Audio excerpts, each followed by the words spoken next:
नमस्कार, मैं हूं आपके साथ आस्था कौशिक। क्या आप जानते हैं भारत में खूब पैसा कमाते हैं फेसबुक, एक्स, गूगल और ट्रेडिशनल मीडिया को कुछ पे नहीं करते। आज मैं आपको समझाती हूं, और क्योंकि इस पर लेकर चर्चा भी देश में खूब हो रही है कि क्या अब किसी ऐसे कानून की ज़रूरत है जो कि फेसबुक, एक्स और गूगल जैसी दुनिया की जो दिग्गज सोशल मीडिया कंपनीज़ हैं और जो भारत से वो बड़ा रेवेन्यू कमाती हैं और जिसका कोई भी हिस्सा वो भारतीय कंटेंट प्रोवाइडर्स को नहीं चुकाती, क्या उनके लिए किसी कानून की आवश्यकता है? ऐसे में नेशनल प्रेस डे के मौके पर केंद्रीय सूचना और प्रसारण मंत्री अश्विनी वैष्णव ने एक बयान दिया और उनके बयान के बाद ये चर्चा तेज़ हो गई कि क्या भारत में भी ऑस्ट्रेलिया और कनाडा की तरह कोई कानून बन सकता है। इन दो कंट्रीज़ में ट्रेडिशनल मीडिया को प्रॉपर पे करने के लिए एक कानून बना हुआ है, वहाँ एक सिस्टम बना हुआ है। तो क्या भारत में भी ऐसा कानून बन सकता है? नेशनल प्रेस डे के मौके पर केंद्रीय सूचना और प्रसारण मंत्री अश्विनी वैष्णव ने ट्रेडिशनल मीडिया के लिए उचित मुआवजे जैसे अहम मुद्दे पर बात कही और केंद्रीय मंत्री के ये बात कहने के बाद ये चर्चा और भी प्रबल हो गई कि क्या भारत में भी ऐसा कोई कानून आ सकता है या आना चाहिए। नेशनल प्रेस डे के मौके पर केंद्रीय सूचना प्रसारण मंत्री अश्विनी वैष्णव ने ट्रेडिशनल मीडिया के लिए उचित मुआवजे जैसी अहम बात कही है और उन्होंने नेशनल ट्रेडिशनल मीडिया यानी कि कन्वेंशनल कंटेंट पब्लिशर्स के लिए उचित मुआवजे जैसे अहम मुद्दे पर बड़ा बयान दिया। उन्होंने कहा कि आज कंटेंट और न्यूज़ कंजप्शन बहुत तेज़ी से कन्वेंशनल मीडिया से डिजिटल मीडिया यानी जैसे फेसबुक, एक्स और तमाम सोशल मीडिया प्लेटफॉर्म्स पर शिफ्ट हो गया है।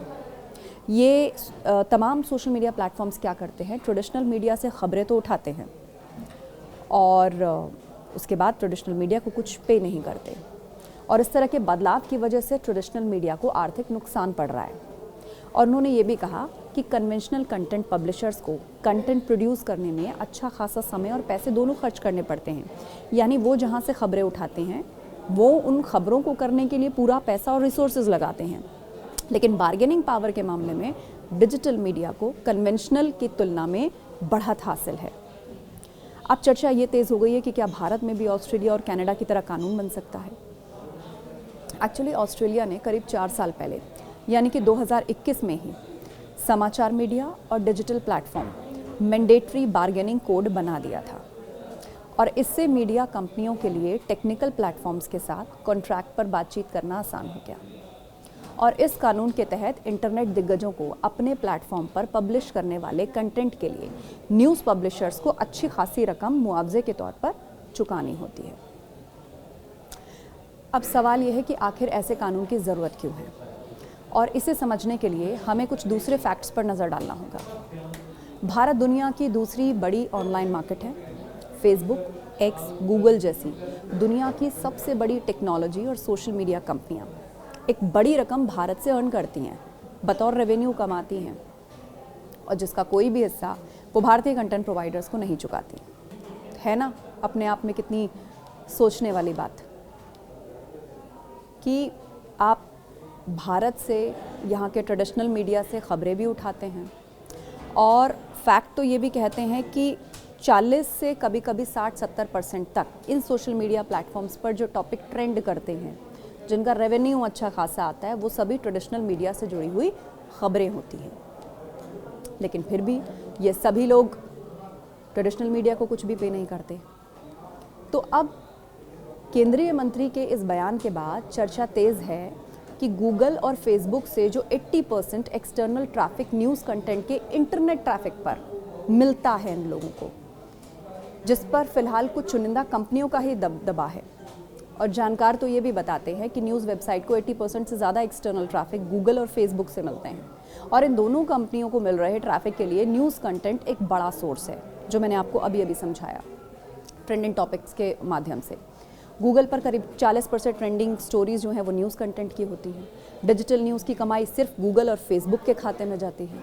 इंटरनेट ट्रैफिक पर अपने आधिपत्य के दम पर न्यूज़ के डिजिटल इस्तेमाल से होने वाली 70 से 80% जो ऐड यानी विज्ञापन की कमाई है वो सिर्फ गूगल और फेसबुक जैसी बड़ी कंपनियों के खाते में जाती है।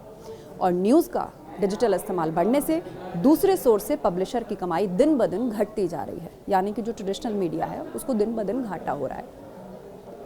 लेकिन ट्रेडिशनल मीडिया के लिए क्रेडिबल कंटेंट प्रोडक्शन का उनका खर्च घटने के बजाय बढ़ रहा है।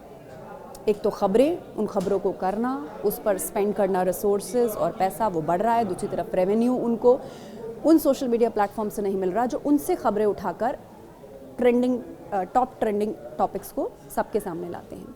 ऐसे में गूगल और फेसबुक की वजह से पब्लिशर्स को भारी नुकसान उठाना पड़ता है। अब अगर ये कमाई साझा होगी तो न्यूज़ इंडस्ट्री में लाखों नौकरियां भी बचेंगी। और अगर कंटेंट साझा करने वाली बड़ी कंपनियां अपनी कमाई कंटेंट पब्लिशर के साथ शेयर करती हैं तो ट्रेडिशनल पब्लिशर्स का आर्थिक घाटा भी कम हो सकता है या फिर उनको मुनाफा भी हो सकता है। ऐसे में न्यूज़ इंडस्ट्री को आर्थिक मदद मिलेगी और हज़ारों लाखों नौकरियां ख़त्म होने से बच पाएंगी। और इसके साथ ही टैक्स से सरकार की भी कमाई होगी। गूगल और फेसबुक न्यूज़ कंटेंट से होने वाली कमाई जो है बतौर टैक्स गवर्नमेंट के पास भी जाएगी। वो पब्लिशर्स के साथ अगर साझा करती हैं तो सरकार को भी टैक्स आएगा और उससे भी ठीक ठाक कमाई हो सकती है। तो अपने आप में ये जो रेवेन्यू मॉडल क्रिएट होगा, इससे सब तरफ या तो नुकसान की भरपाई या फ़ायदा जैसी परिस्थिति बनेगी। अब गूगल फेसबुक का वर्चस्व भी एक बड़ा खतरा है। इंटरनेट न्यूज़ के क्षेत्र में ये दोनों कंपनीज का जो वर्चस्व है, खासकर उन पब्लिशर्स के लिए बड़ा खतरा है जिन्होंने दशकों की कड़ी मेहनत और एक क्रेडिबल न्यूज़ सर्विस को खुद के एक ब्रांड के तौर पर स्थापित किया है। और इन दोनों बड़ी कंपनीज की मोनोपोली की वजह से अचानक उनका बिजनेस मॉडल अस्थिर होने लगा है। और अगर ऐसे में कोई न्यूज़ इंडस्ट्री में अनहोनी होती है तो विश्वसनीय खबरों के प्रसारण पर भी संकट हो सकता है और उसका बहुत दूरगामी असर लोकतंत्र पे भी पड़ना निश्चित है। और इसीलिए अब देश में ये चर्चा हो रही है और सवाल ये भी उठ रहा है कि क्या केंद्रीय मंत्री अश्विनी वैष्णव के बयान से इस बात को और बल मिल रहा है कि ऑस्ट्रेलिया और कनाडा की तर्ज पर ऐसा कोई कानून रेवेन्यू शेयरिंग से जुड़ा हुआ ट्रेडिशनल मीडिया और डिजिटल मीडिया के बीच क्या भारत में भी आ सकता है या आना चाहिए।